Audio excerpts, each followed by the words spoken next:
Hello friends, I am Dr. Rahul Joshi, a practicing homeopath in Walkeshwar, Mumbai, and you're watching me on Sify.com, the exclusive website.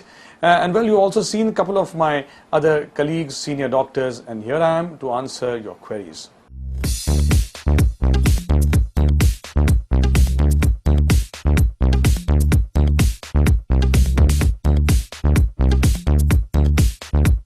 Homeopathy and allopathy can never go hand in hand. Now, madam, you're taking my MD exams, and it's a very tough question to ask, which I'll answer in two different ways. If you ask the pedants who are the people who are the, I would say, the great top researchers in homeopathy, the academicians will say, no, they cannot go together. But, well, practical medicine and pragmatic approach says that, well, if they two are not coming in their way as such, then we can. For example, if a lady has a thyroid disorder and she is on L-troxin, I can't stop that L-troxin. She has come to me for headache. She has come to me for some skin problems. So I treat the skin problem, I treat the person as a whole, but I don't ask her to stop her medication, what he's taking, hypertension or thyroid medication immediately. But you'll be surprised to know that when we homeopaths take a detailed history and prescribe a constitutional drug, along with those skin complaints, gradually her thyroid and hypertension is also taken care of and she becomes well as a whole. This is what is ideal, but ideal doesn't always happen. So my answer to this is that if we be practical and pragmatic, then to a certain extent these can coexist together. Being an expert, how would you emphasize on homeopathy as an effective healer for acute ailments as well as serious illnesses today? Yeah, good question again. I would say if a patient comes to fever, well, I can treat him well. Cold, cough, tendency to catch cold and cough, headaches, acute abdominal pain, acute appendicitis where the inflammation is not so much, acute gallstone colic, back pains, leg pains, sciatic pains, lumbosacral backaches. Well, I would say I can treat it very well because after a good history taking, which we are trained at our MD level also and at BHMS levels, we can achieve a good success rate in acute diseases.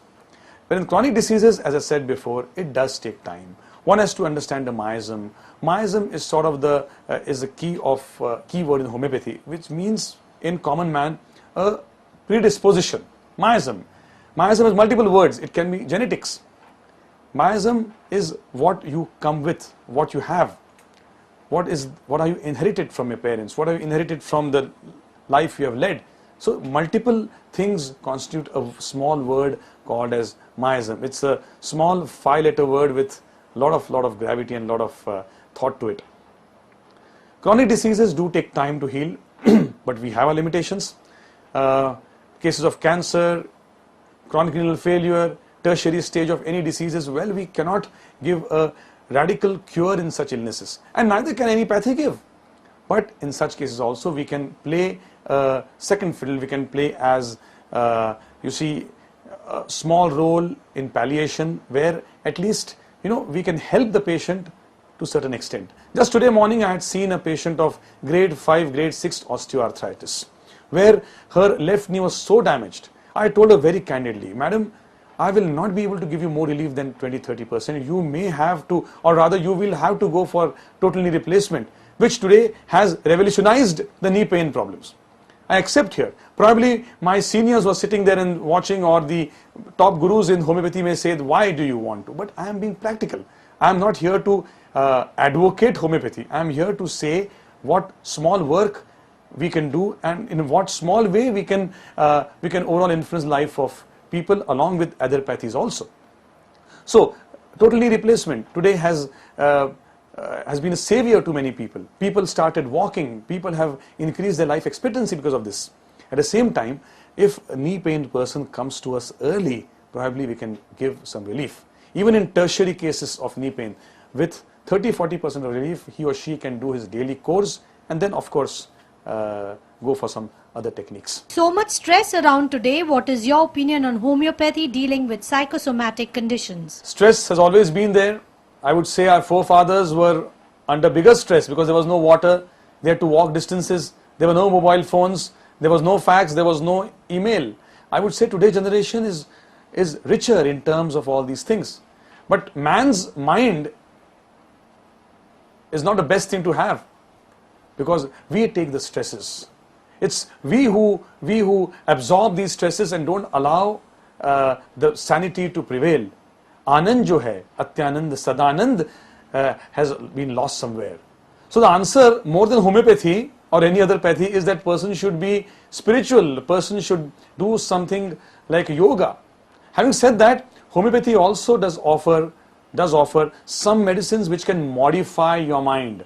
A natrum mur may help you to brood less. A ignatia may help you to forget the past unpleasant influences. An aurum metallicum may help you to get out of the suicidal tendencies and states. A cannabis indica may help you to be more joyful and mirthful. A phosphorus may help you to get rid of your depressions and lead a better life. But the essence of it is that medicines can help to a certain extent. There has to be efforts from within to be happy. And if this happens, I would say 80% of the illnesses would disappear from this earth and only few illnesses would remain. But this is not so because the mind, as says Buddha, wavers and a stable mind is not possible. But I would say here that if we link it with some art or some music, then we can do wonders to the mind.